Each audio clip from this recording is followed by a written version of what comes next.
Hello all, ఇది last Wednesday mini vlog అనమాట. ఇప్పటి నుండో అనుకుంటున్నాము వెమ్లవాడకి వెళ్ళాలని. ఇప్పటికి కుదిరింది. ఇంకా పిల్లల్ని తీసుకొని అయితే మార్నింగే స్టార్ట్ అయిపోయామన్నమాట. అండ్ ఈరోజు ఒక స్పెషల్ డే కూడా ఉంది, మా వెడ్డింగ్ యానివర్సరీ. ఇది మా 10th వెడ్డింగ్ యానివర్సరీ అనమాట, April 22. సో ఇక్కడైతే మంచిగా టెంపుల్కి వచ్చేసాము. తెలంగాణలో ఉన్న వాళ్ళకైతే అందరికీ తెలిసిందే కదా, టెంపుల్ రెనోవేషన్లో ఉంది, కంప్లీట్గా క్లోజ్ చేశారని.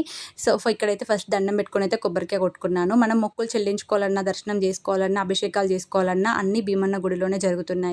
ఇంకా భీమన్న గుడికి అయితే స్టార్ట్ అయిపోయాము. ఇంకా లోపలికి వెళ్ళేసి అయితే కొబ్బరికాయ కొట్టేసుకొని అయితే దర్శనానికి వెళ్తున్నాం. ఇక్కడ మా ఓడైతే ఈ కొల్లాగల్ని చూసి చాలా భయపడుతున్నాడు, అసలుకే కిందికి దిగనని.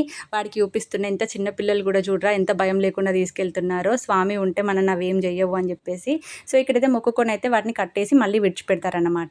సో దర్శనం అయిపోయిన తర్వాత బయటకు వచ్చేసాము. దాని తర్వాత బద్దిపోషమ్మ తల్లి దగ్గరికి కూడా వెళ్ళి దర్శనం చేసుకొని కొబ్బరికాయ కొట్టుకొని అయితే మళ్ళీ బయటకు వచ్చాము. ఇంకా పిల్లల్ని తీసుకొని వస్తే ఇలాంటి ప్లేస్లో వాళ్ళకి కావాల్సినవి కొనియకపోతే అస్సలు ఊరుకోరు కదా. సో మా వాడు పట్టిన బొమ్మలన్నీ కొనిచ్చేసి అయితే టిఫిన్ చేయడానికి అయితే కూర్చున్నాము. ఈ ఎండలకైతే నాకు ఈ టిఫిన్ అస్సలు నచ్చలేదు, ఏదో తినాలి కదా అని చెప్పేసి అయితే తిన్నాను అనమాట. సో ఇది వ్లాగ్. బాయ్.